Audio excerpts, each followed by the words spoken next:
नमस्कार मित्रांनो, स्वागत करतो तुमच्या सर्वांचं परत एकदा आपल्या एका नवीन व्हिडिओमध्ये.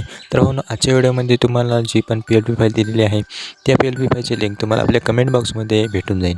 ठीक आहे, डिस्क्रिप्शनमध्ये नाही आहे तर आपल्या कमेंट बॉक्समध्ये, तर तिथून जाऊन लगेच आपली PLP फाईल डाउनलोड करून घ्या. पण ती ओपन करण्यासाठी तुम्हाला पासवर्डची गरज पडेल आणि तो पासवर्ड तुम्हाला व्हिडिओमध्ये 2 स्टेपमध्ये दिलेला आहे. त्यामुळे व्हिडिओला थोडं पण स्किप न करता पूर्ण पहा आणि चला आपल्या व्हिडिओला आपण सुरू करूया.